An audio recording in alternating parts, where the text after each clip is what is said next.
Hello sa inyo mga ka-fincher, mga ka-lovebirds, mga kaibon. Welcome ulit sa ating munting channel. At sa likod natin, yan ang ating mga personata, mga lovebirds. Ayan, nag-chill sila. Chill lang sila dyan, no? Papakita ko sa inyo kung ano yung structure ng pugad nila.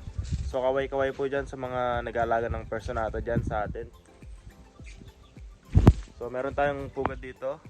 Yun ay maliit lang. Ito malaki. So itong nest box na to ay pang budgie ang mga yan. Nilagay ko lang dyan kasi yung dati nilang kulungan dun sa kung saan ko sila binili. Diyan sila namumugad sa mga malilit na nest box. So ngayon binigyan ko sila nung nabili ko na, binigyan ko sila ng malaki. Ganito. Kasi ganyan makikita ko sa zoo, sa Auckland Zoo dito. Tapos meron pa dito, bali tatlo yan. Isa yun. Papahiga yung isa. Tapos ito yung pangatlo.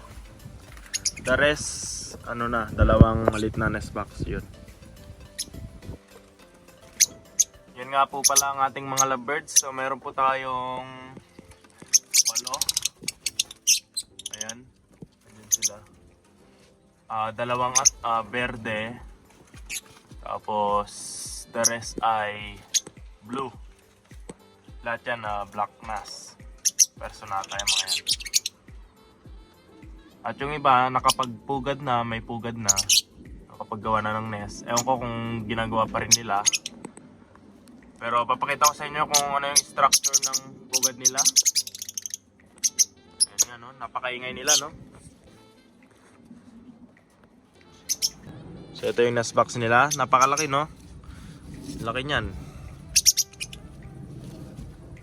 Pero kung titignan mo yung pugad, ang liit lang. Dito lang, no? Ayan, no?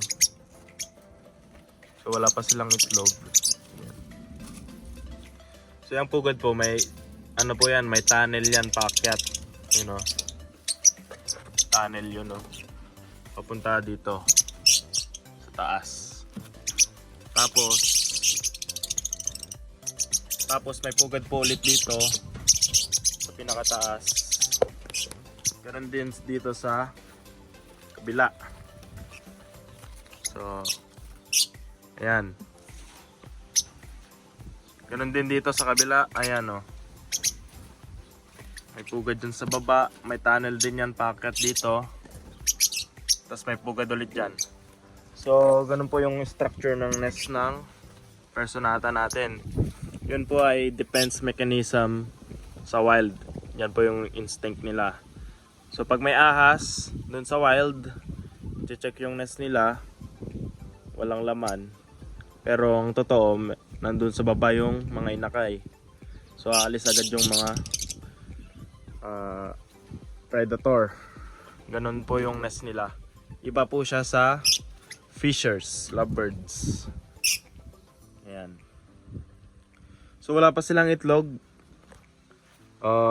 Bigay po kayo ng tips dyan sa mga nag-aalaga ng personata.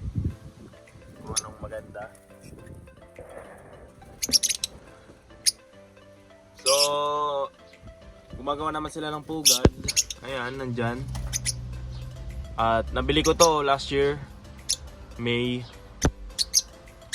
At yun ay winter hanggang August. Walang itlog nun.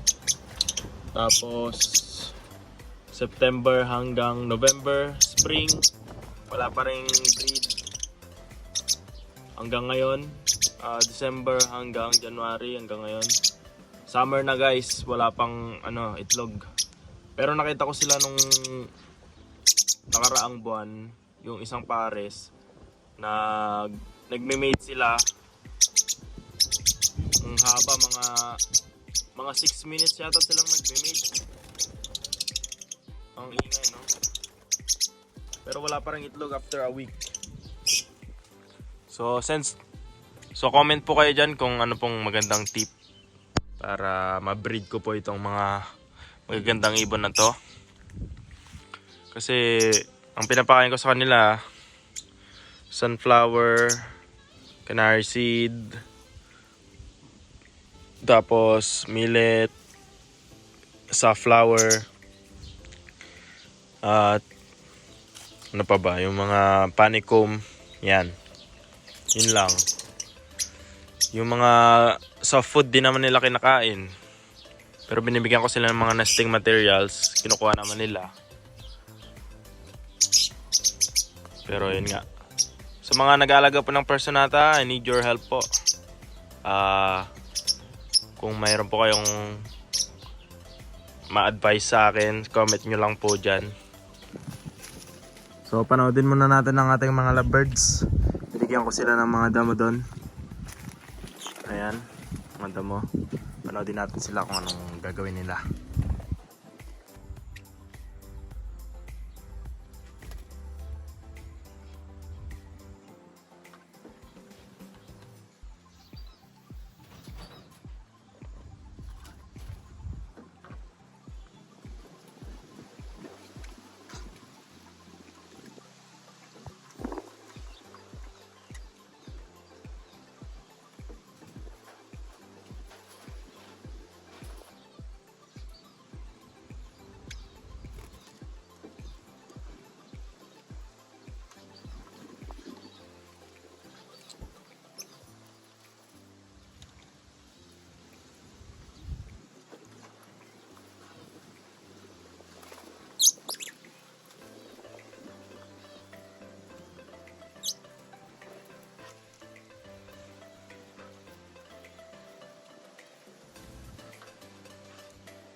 So yun lang mga kaibon, salamat po sa panonood. Sana po na-enjoy nyo po ang ating mga lovebirds dito. At yung mga may advice po sa akin kung paano i-breed itong mga personata natin, sana ma-breed natin. So comment nyo lang po dyan sa comment section. At kung di pa po nakasubscribe yung iba dyan, subscribe na po kayo. Meron po tayong mga personata, lovebirds, mga zebra finches, at iba pang mga finches na inaalagaan dito sa New Zealand. So kita-kits ulit tayo sa mga next upload natin guys. Salamat ulit.